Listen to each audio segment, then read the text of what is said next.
And in the latest from the Israel-Hamas war, the offensive continues to pick up as Israel makes inroads into the Gazan enclave, and civilian casualties continue to ramp up with each passing day.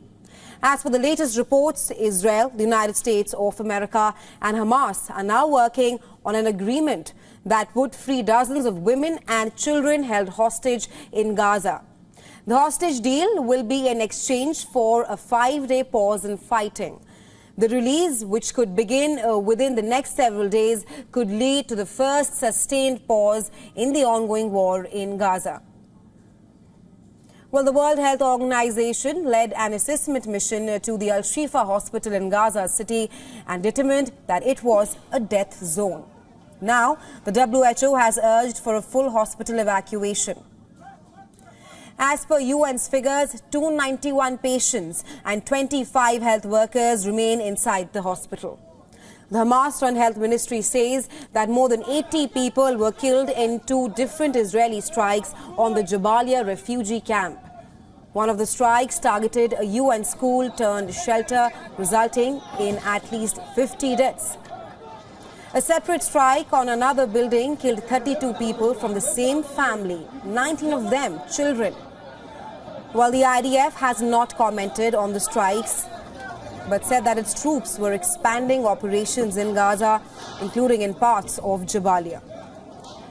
The Israeli airstrikes battered the South Gazan city of Khan Younis as well and killed dozens of Palestinians. Over the last night, 26 Palestinians were killed and 23 wounded by an airstrike on 2 apartments. The strike occurred in a multi-story block in a busy residential district there, and a 3rd Israeli airstrike killed 15 Palestinians in a house west of Khan Younis. Now, as the IDF moves southward in Gaza, Israeli Prime Minister Benjamin Netanyahu, he has clearly defended Israel's military actions and said that Israel abides by the law of war. Take a listen. ישראל פועלת לפי דיני המלחמה. ככה עובד הצבא שלנו, הצבא המוסרי ביותר בעולם. הסיוע ההומניטרי חיוני גם להמשך הבטחת התמיכה הבינלאומית. בלי סיוע הומניטרי, גם הידידים הטובים ביותר שלנו יתקשו לתמוך בנו לאורך זמן. ויהיה לנו קשה מאוד להמשיך במלחמה עד הסוף. Meanwhile, Israeli forces continue to operate in the al-shifa hospital. Israel's chief military spokesperson said that special forces are now operating in a shaft at the hospital there and are locating weapons and command and control rooms operated by the militant group Hamas. הכוחות ממשיכים לפעול בבית החולים ב4 מאמצים מרכזיים. 1. איתור ומידע על החטופים, שזה מאמץ עליון.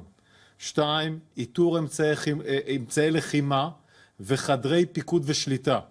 3. איתור מחבלים שנמצאים במרחב בתי החולים. 4.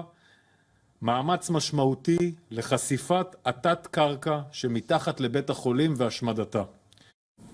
People continue to seek refuge in south of Gaza after patients, medical staff and civilians left the al-shifa hospital.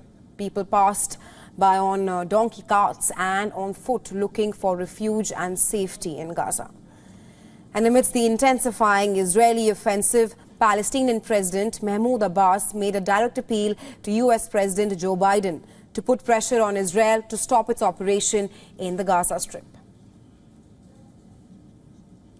اليوم أتوجه للرئيس الأمريكي جو بايدن الذي يتحمل دون غيره مسؤولية خاصة لما له من مكانة دولية.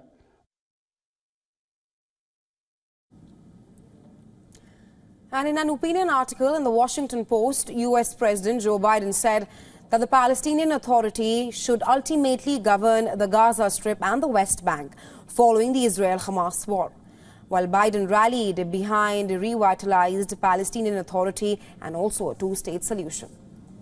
Jordan's foreign minister voiced doubt that Israel could reach its goal of eliminating Hamas completely with its heavy bombing and invasion of the Gaza Strip. Ayman Safadi said that He said this at the annual Asas Manama Dialogue Security Conference in Bahrain.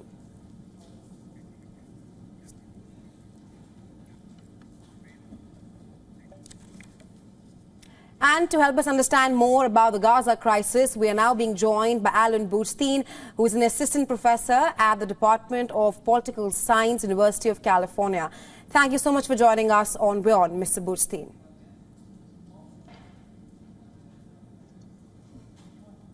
Right, Mr. Bootstein, in the latest, there is a deal in the works between Israel, Hamas and the United States of America, which would free dozens of women and children held hostage in Gaza in exchange for a 5-day pause in fighting. The White House has clearly said that there is no deal yet and that they're working towards it. How optimistic are you regarding this? Because we've seen in past as well that there have been talks regarding ceasefire and hostage release, but none of it has seen the light of the day. I'm really relatively optimistic that there will be a deal in the coming days. I cannot speak to what exactly the nuances of the deal will be because it's changing all the time. All the parties, Israel, Hamas, the United States, and Qatar, all have an interest in getting a deal as quickly as possible right now. Israel needs to secure the release of its hostages, both politically, so that the government shows that it is achieving its goals, and because that is one of its aims in the war. Hamas really needs this pause in order to breathe and possibly to release some Palestinian prisoners. The United States wants to secure a pause and see the release of its own citizens, and Qatar wants to show that it is actually fulfilling its promise and managing to secure the release of some hostages. So everyone has an interest. The actual fine-tuning of the deal is probably still going to take a few days because Israel is very, very nervous about this idea that Hamas is going to release only several prisoners each day, because that way they can prolong the pause as much as possible. Oh, there was a mistake today, they couldn't release people, so they need another day of pause. So Israel's very nervous about that. So that may take a few more days, but I'm relatively optimistic that there will be a deal at some point. Mr. Bootstein, apart from the talks on hostage release, there's also a lot of confusion and chaos in Gaza. Palestinian officials say that 2 explosions have killed dozens of civilians in Jabalia refugee camp, while the WHO has declared al-Shifa hospital as a death zone, urging immediate evacuation. Not only this, there are also leaflets being dropped to evacuate people from Khan Yunis. The pertinent and also a very important question being, where do Gazans go now? So the IDF so far called on the evacuation of Palestinians from the northern part of the Gaza Strip. That was 1.1 million people out of 2.2 million in the Gaza Strip to move south. And exactly as you state, now they're starting to suggest that they start moving southward. The Minister of Defense in Israel, Gazan, today specifically said that we're taking care of Gaza City and then we are going to move south, which means that the IDF is planning this already. It's increased its attacks in Deir el-Balach, in Khan Yunis, and is calling people to evacuate. There is, theoretically, a secure safe zone in the eastern part of the Gaza, of the southern part of the Gaza Strip, an area called the Muasi, near Rafah, but it certainly cannot hold 2 million people. So it's unclear to me also what the exact plan is in terms of the IDF, if there's a plan to allow safe passage for people to move back to the north after the IDF starts going down south.